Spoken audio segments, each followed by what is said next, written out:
justice. I want to introduce a fella that has made an impact on a lot of lives. He has helped people selflessly. He helps animals. He established his own school, their own school in his county. And he's a heck of a lawyer. I would like to introduce Ned Pillersdorf. He's running for Hal Rogers City. Everybody get down with Ned.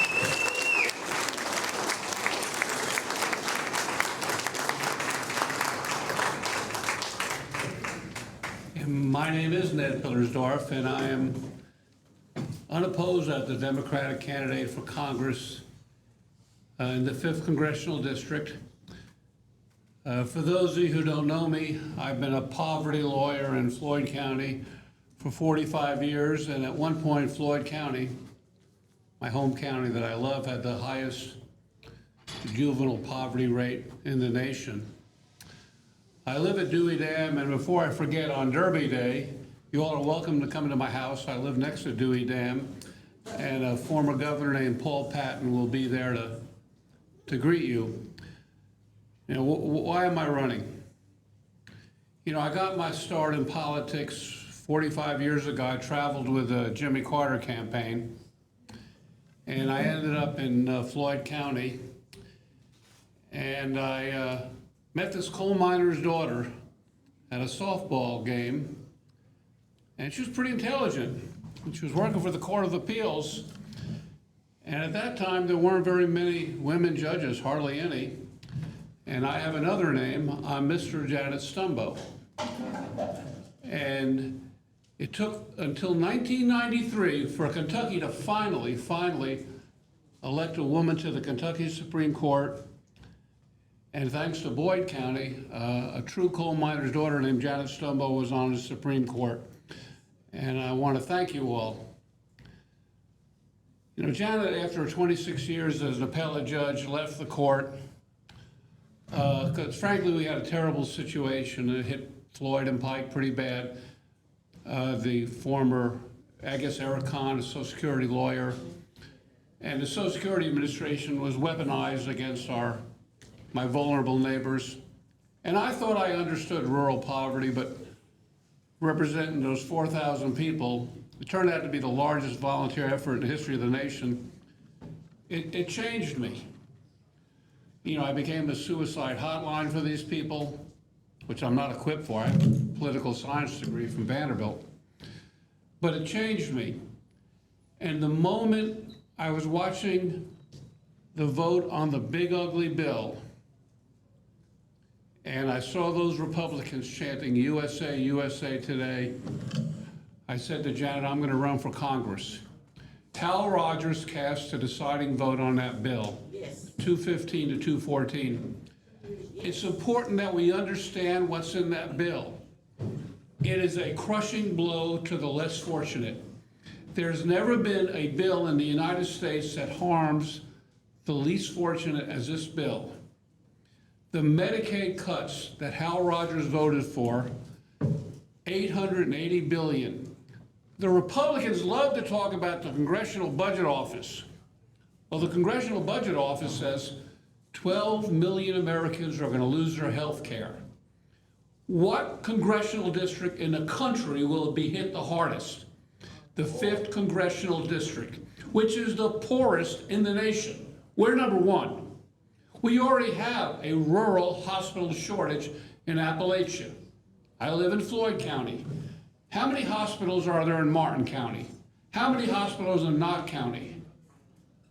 How many hospitals in Magoffin? 0. And what are the projections?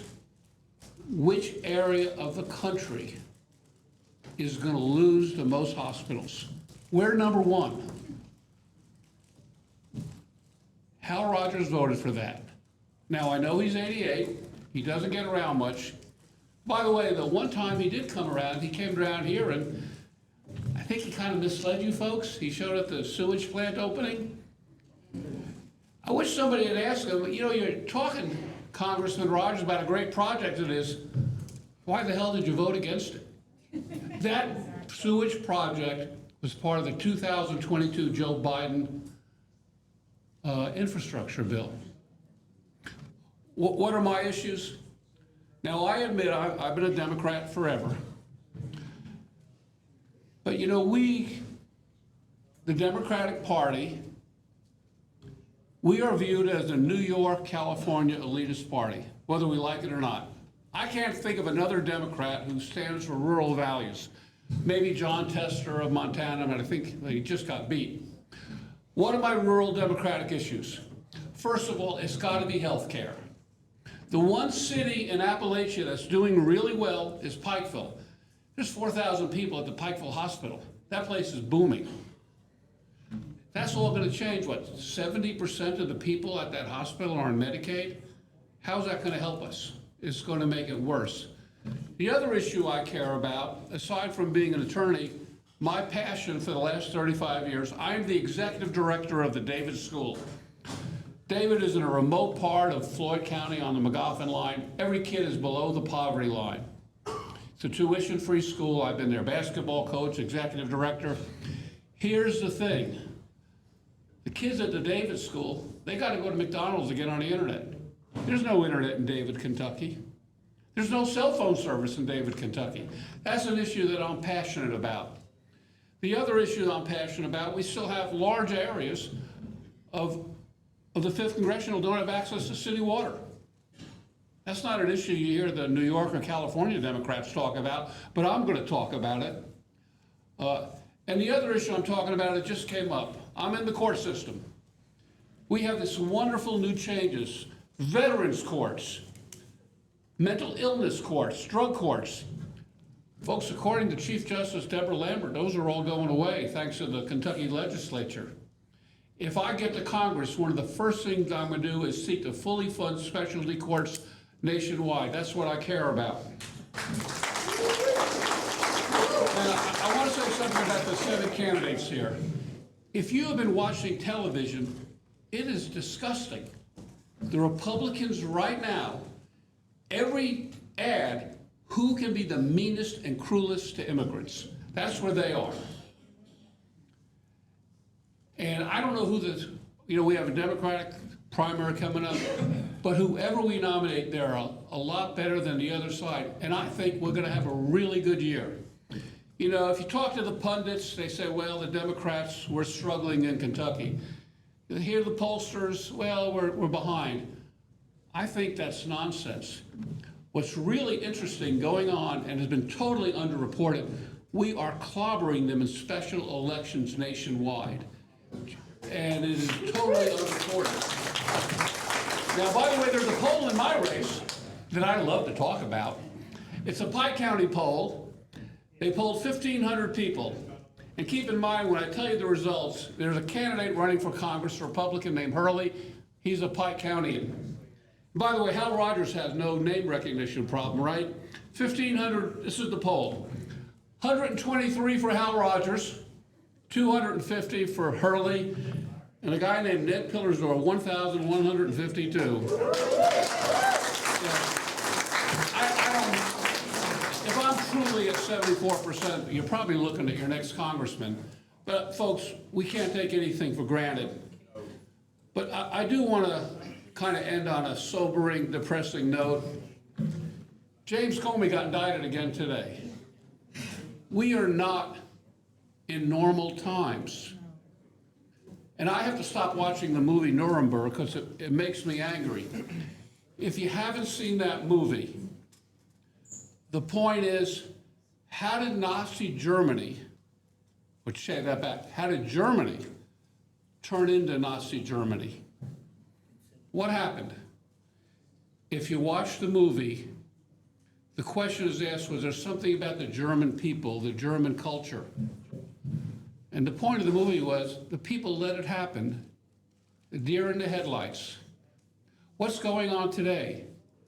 It doesn't even make the news hardly anymore. Donald Trump on a daily basis is calling for the arrest of Joe Biden, calling for, what Dick Cheney's daughter's name? Calling for her to be shot. The Department of Justice has turned into Trump's personal police force, indicting. We have these ICE agents running around. They take a position, they have immunity, they can't be charged with civil rights violations, they're en masse harassing poor people. Are we heading in that direction? I think we need to be concerned. I think we need to be scared. You know, one more point about all this, and I've always debated if I should mention this anecdote, but Donald Trump actually did something I agreed with. 2 weeks ago, he gave the Medal of Honor to Roddy Edmonds, who was an evangelical World War II guy from Knoxville, Tennessee. What Edmonds did, he was captured at the Battle of the Bulge and was in the Bad-Orb POW camp. If you want to get online, type in BAD, B-A-D-O-R-B. And toward the end of World War II, Hitler was consumed with killing as many Jews as he could. And he sent the word to the Bad-Orb camp, all the Jewish prisoners need to report out tomorrow morning to be put onto trains taken to concentration camps. It's a true story, by the way. There's a book out called No Surrender. I've read it many times. And Edmonds assembled all 1,200 prisoners, and his famous words that night were, "We're not doing that."